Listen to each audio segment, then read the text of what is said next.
Hey people of the VC, it's Andy Cloudy in Mulder. Been a while since I did any kind of update video. Wasn't really planning on doing this tonight. I've had talked about with Blackmore Rules around doing a girls' school discography collection video, but haven't quite got around to doing that yet. I was going to do an update on the 50 album challenge. I said I wasn't going to do, but plans are there to break. I'm only about halfway through. I've been going for about a month. It's taken me a lot longer than I thought, but it's just coincided with a time when I'm not in the house so much with work and just personal life and stuff, and I just haven't had a chance to spin so many records. And the fact that so many of the 25 I've just been spinning sort of 2, 3, 4 times on the bounce because they're just so good reconnecting with those albums again. But I'll probably do that one coming up at the end of the week and tell you what I've been spinning in that area.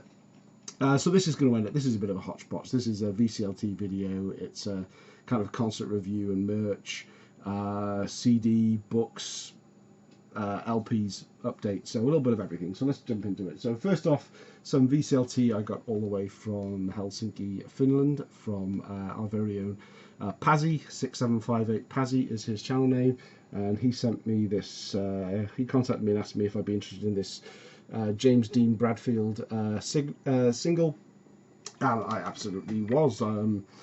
James Dean Bradfield is, of course, the singer and guitarist of the Manic Street Preachers, one of my favourite bands that I talk about quite a lot. And I don't have anything in the way of singles, or I have James Dean Bradfield's album, which apparently it came out in 2006. I have no idea, it was like 13 years ago. So delighted to get that. Thanks for thinking of me, Paddy, and thanks for going to the trouble of sending it on to me. And he sent this about probably 2 or 3 weeks ago. I just haven't got round to making any videos yet, so apologies for that, Pazzy, but link to your channel below. CDs. Finally managed to get hold of the Contract in Blood, a history of UK thrash metal box set.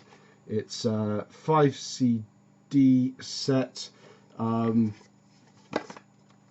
with a nice little booklet. This accompanies there's a bigger book that this accompanies, and it's split into regions of the UK, and there's a CD per region. I've not listened to this yet because I've not read the book. I want to read each chapter or each part of the book that corresponds to a region, and then listen to the CD that goes along with that UK region as well. And there's lots of music on here, so there's 5 CDs and they all have between 16 and 20 tracks on them.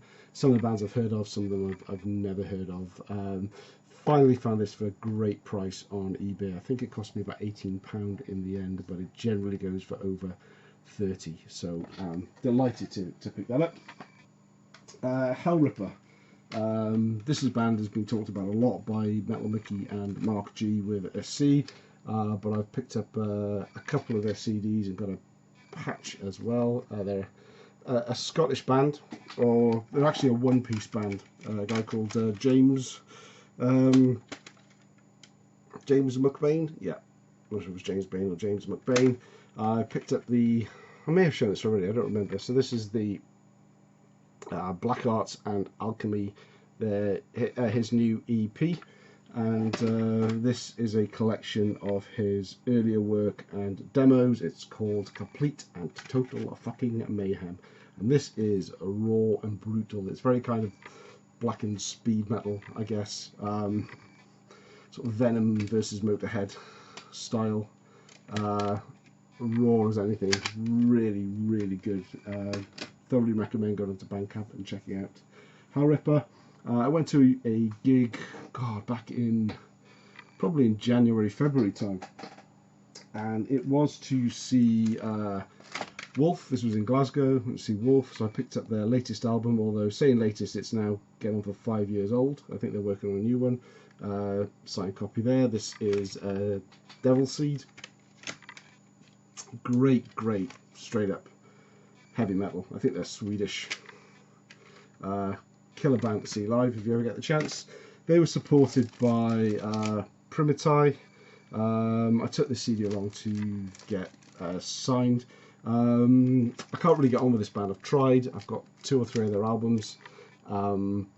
but there's just something about them that just hasn't clicked yet. But that didn't stop me going and getting some signatures off them anyway. I'll keep trying. And they were also opening that night was a band called Shrapnel, which is more of a sort of death metal, UK death metal band, which is not really my cup of tea, to be honest with you. Okay, a bit of a grail, this one, but only because it's so damn hard to find. And it's a CD, and it's by another UK new wave traditional heavy metal band called Neuron Spoiler. And this is their first album, Emergence. It's a grail because it's a self-released CD, and they're very, very hard to come by. And I found one for an absolutely fantastic price. This is what the band looks like. These are absolutely killer. Very, very familiar with their second album, which is called Second Sight, I think. I've recently picked up a copy on, yeah, I'll show another one then. So this is their second album, Second Sight. So this is when they were signed to Dissonance. This is actually on Black on Black. I thought it was on Dissonance Productions, but it's on Black on Black. This is a killer album. I always wanted to hear their first album. I think the first album may well be better, but you're going to struggle to find a copy of that for a decent price. So I'm delighted now I have the two of them. I had this on CD when it first came out, and stoked to pick up the vinyl recently as well. There are some great British new wave traditional heavy metal bands out there waiting to be discovered. Got a new copy of The Book of Souls on CD. I traded my original copy. When I picked up The Book of Souls on vinyl, I traded the CD that I had previously with Metal Mickey for some of the good stuff, and but kind of looked on the shelf and there was a gap where Book of Souls should have been, and on Music Magpie I found a copy of the book version of The Book of Souls, which has the lyrics in this hardback book and the CDs at the back. So I thought that was kind of nice, in pretty good condition for Music Magpie. So delighted to add that back into the collection. I don't know if I'll play it because I've still got the original rip I took from the CD, but had to have it there. So that's the CDs. A few books. I love my heavy metal reference books and picture books, and this one is from, when was this published? So this is a fairly old one. It might even be an 80s one. It was, yeah, 1985. So this is HM A to Z. HM A to Z, the ultimate heavy metal encyclopedia. Now, given it's only 112 pages, there's nothing really ultimate about it, but you know, it's pretty good. It's a typical sort of reference book, a few pictures. It's the sort of book that's not going to have any bands that you've never heard of. They basically picked all the heavy bands from the late 70s, early 80s up to 85, and stuck them in this book, and they've called it the ultimate heavy metal guide. It's not, but it's fun to flick through and have a read. I like doing that kind of thing when I listen to music. This one was quite cool. So I've recently got into a lot more into the hair glam metal of the later 80s. I've always kind of liked some of the earlier raw stuff, you know, like the Motley Crues and what have you, but really getting into more of the later 80s stuff. And I found this book again on eBay for a pretty decent price, and it was brand new as well, and it's a pop-off one, which Martin Pofford books don't really, difficult to find in the UK. I think they're generally published in US and Canada, but this is hair metal. It's a bit of a coffee table book, really.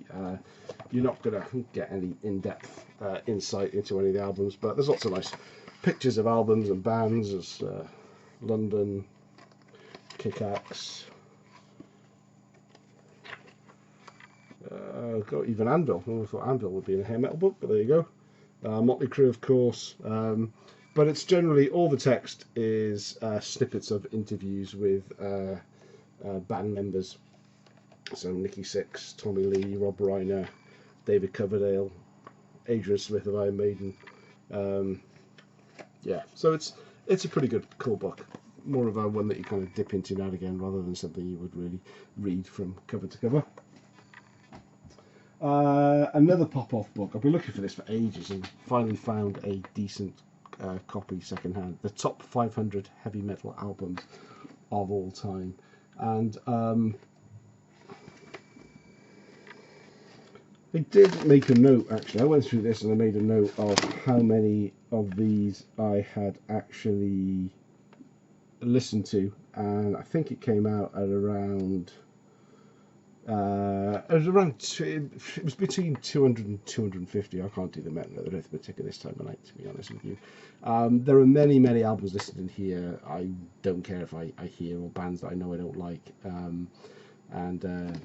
but again, really I love to have books like this just to flick through and see the thoughts. So I believe this was compiled from a big fan survey rather than it be Martin Popoff's own 500 list. But again, a classic heavy metal book, and I finally got myself a copy. Really pleased about that. Another cheapo one, another sort of coffee table book. This is another Popoff. Wait a long time for any Popoff, and 3 pop in at once. So this is Metallica, the complete illustrated history. Again, not really read it, but it's another one of these similar to the hair metal one. That's lots of good pictures and a small amount of text. I don't expect it to be that in depth, to be honest with you, but I like the pictures, especially the early 80s stuff. Really cool stuff. So looking forward to digging into that one a little bit more. That's the books. I thought it was another one, but there we go, that's the book. So on to the records. So these are ones, all of these I've owned or I own on CD already, and they're ones I kind of just had to pick up either because the price was too good to miss, or I just wanted a vinyl copy. And I even have some 80s reissues in here as well. But it's okay, I do own the originals. The first one, the Metal Allegiance Project. So this is what Dave Ellefson, Alex Skolnick, Mike Portnoy, their project, where they have lots of different singers coming in, like Chuck Billy, Phil Anselmo, Mark Osegueda. I've had this on CD, and it was on my Amazon wish list for a long time, but then I took it off because I thought I don't really need the vinyl, because the CD's okay, it's not something I was doing a massive amount. But I went into the Leith Collective, which is a kind of a new sort of more pop-up shop in a shopping centre in Edinburgh, and they had this for £10, and it was still sealed, so I thought I can't leave it in the shop for that. So yeah, very cool. Metal Allegiance.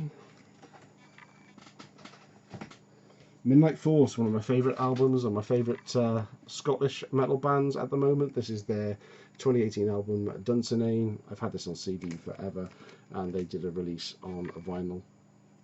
It sounds fantastic, so delighted that they finally did a vinyl release of this in the collection, along with other fellow British new wave of traditional heavy metal band. This is Toledo Steel and their album from last year, No Quarter. These guys are from Southampton. I've seen them a number of times live, and they're thoroughly nice chaps as well. It was these guys that actually recognised me when they came up to Edinburgh and said, "Are you that guy that does YouTube videos?" So that's my one claim to fame story that I will tell over and over again. So bear with me. But this is a killer album, and delighted to get it on vinyl. I've not actually played it yet because I know the album so well on CD, but again, I saw it for a great price and had to grab it. Last two, I am slowly but surely picking up I think they're the 2014 reissues of the Iron Maiden catalogue. Decided to kind of retire my my 80s albums that I've had that have served me well for so long. So if I want to get a fix of them on vinyl, I'll probably pick up and play these ones. So the first one I've got here is Seventh Son of a Seventh Son. It's still sealed actually. Let's rectify that.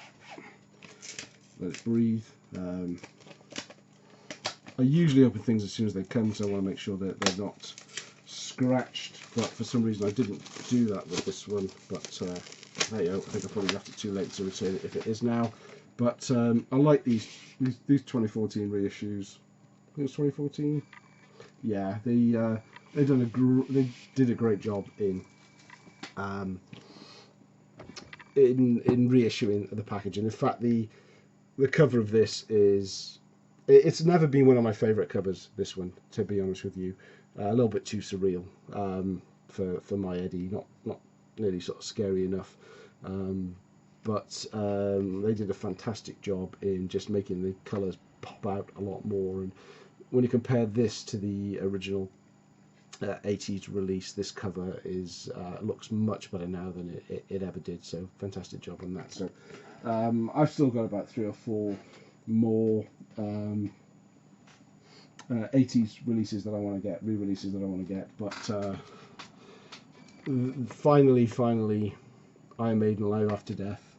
I can put my original 80s copy that I've shown in so many videos and give it a well-earned retirement, I think, and I will chuck this on in future and keep that other one nice and safe. I've had this on my Amazon wish list for ages and ages, but suddenly one day it dropped below £16, and for a double album, I think it was like £15.38 or something for a double album. I couldn't let that go without picking it up as well. The reproduction of this, again, the packaging is absolutely superb, including the sort of like the tour booklet that came with it as well. I had them side to side, the 80s one and the 2014 reissue, and yeah, really fantastic job. But you'd expect that from Iron Maiden, wouldn't you? So there we go. That's my impromptu and miscellaneous update of mostly all things rock and metal. Yeah, let me know what you think of any of these, especially some of those books as well, or if you have any other book recommendations. I love especially the reference style books. I can just geek out on them all day. Thanks for watching. Catch you again soon. Cheers.